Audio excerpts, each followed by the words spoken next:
Bonjour à tous et merci beaucoup. Qui est tribaliste entre Félix Tshisekedi et ses détracteurs? Beaucoup de gens ont pris un argument politique bien sûr, pour casser le président Félix Tshisekedi en disant qu'il est tribaliste. D'abord, ça a commencé avec les nominations. Il n'a nommé que des Katanga et des Balouba. Il n'a nommé que des Balouba. Bon, au fait, tout le monde a dit. C'est arrivé au niveau de l'armée. Non, Félix n'arrête que les Swahili. Tous les généraux swahiliphones sont arrêtés. Donc, à Kinshasa, on n'aime pas les swahiliphones. Je m'en vais d'abord vous expliquer une chose. En politique, il y a un argument. Il y a plusieurs arguments en politique. Parce que quand vous faites des arguments, il y a des arguments politiques. Par exemple, vous pouvez attaquer la politique du président. Par exemple, dans le domaine de paiement des travailleurs. Vous pouvez l'attaquer dans le domaine de l'électricité, de l'insécurité, de la gestion du pays dans un domaine. Ça, ce sont des arguments politiques que les opposants présentent dans une démocratie. On peut attaquer, par exemple, la décision, une mauvaise décision que le président a prise. Mais il y a aussi des éléments très importants qu'on peut attaquer. Beaucoup d'autres éléments. Mais il arrive que le politicien n'ont plus d'arguments. C'est-à-dire, tout argument que vous utilisez ne tient plus dans la population. Alors, quand un politicien n'a plus d'arguments politiques à présenter devant la population, il retourne à un seul argument. La politique de diviser pour mieux régner. C'est la dernière politique que même les nations ont déjà utilisée. Hitler a utilisé cette politique en séparant les Juifs en disant qu'il était d'une race supérieure. Les Sud-Africains ont utilisé la politique d'apartheid. C'est une politique de diviser pour mieux régner. Kagame l'a utilisé avec les Hutus et les Tutsis, disant que non, ce sont les Hutus qui sont mauvais. Il les a présentés comme des criminels. Il l'utilise même jusqu'à ce jour. Quand on voit un Hutu, on a l'image d'un criminel, un FDLR. Vous comprenez? C'est un argument qu'il a utilisé. Cet argument a permis à beaucoup de gens d'avoir le pouvoir, de se maintenir au pouvoir. C'est un argument politique. Mais malheureusement, cet argument ne tient qu'à des personnes manipulées. Ce qui est grave, quand vous rencontrez des personnes manipulées, vous leur dites « on est en train de vous tromper », ils ne vous croiront pas. Par exemple, au Rwanda, plusieurs Rwandais sont en train d'être manipulés dans une guerre contre la RDC. On les trompe, on dit que non, c'est la guerre des terres, nous devons récupérer les terres de nos ancêtres. Non, si c'est notre terre. Et ils sont en train de croire à ça, alors que Kagame n'utilise cette guerre que pour se voler les minéraux et puis s'enrichir. Vous comprenez? Les personnes manipulées sont toujours comme ça. Moïse Katumbi a gagné beaucoup d'argent avec les minéraux du Katanga. Il n'a pas investi au Katanga. Maintenant, quand il se trouve en dehors du jeu, il vient avec cet argument. Non, vous voyez, si vous souffrez, cher Katangais, ce n'est pas à cause de nous, c'est à cause des Balouba. Ceux qui ont pillé l'argent, ceux qui ont pillé les Katanga, ils n'ont rien fait pour les Katanga. Ils viennent manipuler les Katangais et les Katangais croient. Ce sont nos sauveurs. Ils vous sauvent de quoi? Ils nous sauvent des Balouba. Les Balouba, c'est la source de notre malheur. Toutes ces années, on vous a volé les minéraux, on les a vendus dans le monde. Ces gens sont devenus des milliardaires. Non, là, il n'y avait pas de problème. Mais c'est maintenant qu'on vient vous présenter cet argument pour dire que non. Nous voulons vous aider. Nous voulons changer la condition des Katangais. Mais ce qui nous bloque, ce sont les Balouba. Bon, alors, quand on n'a pas de raisonnement pour réfléchir, je vis avec un Moulouba à côté de moi. Il vend, il se débrouille comme moi. Nous souffrons ensemble. Qu'est-ce que ce Moulouba qui est mon voisin a à faire avec Félix Tshisekedi? Rien du tout. Il y a des Balouba qui sont au Katanga là, qui ne connaissent même pas Félix Tshisekedi, qui ne vivent que de braises.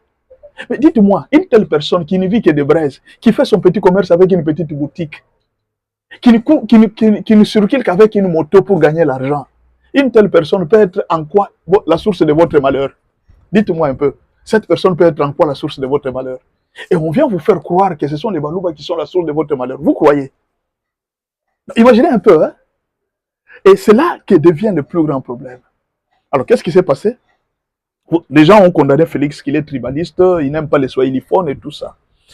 Directement, on arrête John Tchibangu. On arrête le général Ntumba, le général John Tchibangu. C'est avant-hier ou avant-hier que John Tchibangu a été transféré à la prison de Ndolo. Ceux qui disent qu'ils sont des nationalistes, Félix est tribaliste, qui défendaient les généraux swahilophones, ils se taisent, ils ne disent rien. Mais si vous êtes des nationalistes, Félix est tribaliste, vous êtes des nationalistes. Mais condamnez aussi l'arrestation de John Tshibambu. Condamnez aussi l'arrestation du général Toumba. Parce que lui aussi est général. Écoutez, quand on arrête un général, les généraux tels que vous voyez là, ils ont signé un pacte de la mort dans l'armée. Ne jamais trahir. J'accepte de mourir pour la patrie. C'est ça qu'on appelle le pacte de la mort de tout soldat. Ils ont déjà signé ce pacte. Quand ils trahissent, ils ont des règles qu'ils suivent. Il n'y a pas un problème de tribalisme dans l'armée. Mais pourquoi vous amenez ces arguments? C'est parce que quand un politicien arrive au bout, il n'a plus d'arguments à présenter, il ne recourt qu'au tribalisme. Parce que la politique du tribalisme revient à montrer aux gens à diviser pour mieux régner. Maintenant, vous qui dites que Félix est tribaliste, vous qui dites que Félix ne choisit que les swahilophones comme généraux pour les arrêter, pendant qu'on a arrêté John Tshibambu et Toumba, venez aussi présenter les arguments. Parce que vous êtes des nationalistes. Félix est tribaliste et vous êtes nationaliste. Présentez aussi un argument pour dire que non, voilà, nous avons vu Félix Tshisekedi, il ne fait qu'arrêter les généraux. Cette fois-ci, vous allez dire quoi? Les généraux Louba. C'est ce que vous allez dire. Il n'arrête que les généraux Louba. Alors il est un vrai tribaliste parce qu'il n'arrête que des Balouba. Argumentez aussi. Félix est tribaliste parce qu'il n'arrête que des généraux Louba. Non, mais argumentez. Je vais vous donner un conseil. Je ne suis pas politicien, je suis pasteur. Votre frère, c'est le voisin avec qui vous vivez. Ce n'est pas nécessairement le frère de votre tribu. Parce que nous avons connu dans la vie, nos propres frères veulent sortir avec eux dans les mêmes ventres de notre maman. Ces gens nous ont trahis et ils étaient prêts à nous tuer. Alors qu'un frère qui n'était pas mon frère m'a aidé dans la vie. Ton frère, c'est ton voisin avec qui tu vis. C'est le vrai frère. C'est celui qui peut te venir en secours au moment où tu es en détresse. Ton frère peut être au village là, mais tu vis avec un voisin. Si tu tombes malade, ton frère ne viendra pas vite. C'est ton voisin qui viendra vite pour t'aider. Mon frère, soyons sages dans la vie. Ne nous laissons pas manipuler par les politiciens. Réfléchissons un peu. Il n'y a pas longtemps, j'ai suivi ça dans les milieux katangais. Vous êtes sur TikTok, vous êtes sur les réseaux sociaux, vous suivez aussi comme moi. Il y a un katangais proche de John Numbi qui a dit que John Numbi aurait trahi et que par le moment où nous parlons, le général John Numbi serait au service de Félix Tshisekedi. Non. J'ai suivi dans les milieux katangais. C'est un proche de John Numbi qui a dit. Il a dit que Dani Banza a rencontré John Numbi. Ils ont parlé. Et John Numbi leur a rassuré que oui, j'ai rencontré Dani Banza. Il m'a proposé de travailler avec Félix, mais j'ai refusé.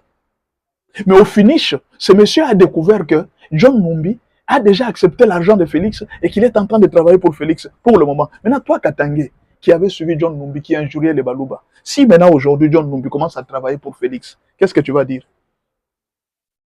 Tu vas haïr tes frères. Tu vas tuer tes frères pour rien. Il ne faut pas te laisser manipuler par la politique. Nous sommes Congolais. Unissons-nous. Aimons-nous, mes frères. Nous avons un ennemi commun. L'ennemi commun, c'est le Rwanda. C'est le Rwanda qui est notre ennemi commun. Actuellement, là, on veut nous ravir les terres à l'est. C'est le Rwanda qui les fait. Ce n'est pas les Moulouba, ce n'est pas les Katangais. N'haïssons pas nos frères. Aimons-nous, mes frères. Nous sommes une famille. Les Congo, c'est notre terre. La haine n'a pas de place. La politique, c'est bien. Mais faisons la politique classique. Pas la politique de la haine. Pas le racisme. Pas le tribalisme. Faisons la politique classique. Condamnons les gens sur les faits. Si un général a mal agi, on le condamne. S'il a bien agi, on le condamne. Même si c'est ton frère Katangé qui a mal agi, tu ne dois pas le défendre parce que c'est mon frère Katangé. Non, tu dois le condamner. Même si c'est ton frère Moulouba qui a mal agi, tu ne dois pas le défendre parce que c'est ton frère Moulouba. Quelqu'un qui fait souffrir la population, parce que c'est mon frère Moulouba, je le défends. Non, on ne défend pas un Moulouba parce que c'est mon frère. Il doit être correct dans ce qu'il est en train de faire. C'est ça construire la nation. Si tu vois un Katangé mal agir, tu le condamnes. Si tu vois un Moulouba mal agir, tu le condamnes. Mais il ne faut pas condamner les gens. Il ne faut pas injurier les gens, tout simplement parce que je ne partage pas avec lui la même tribu. Non, ce n'est pas correct. Même devant Dieu, nous ne sommes pas justes. Soyons corrects. Aimons-nous, mes frères. Nous sommes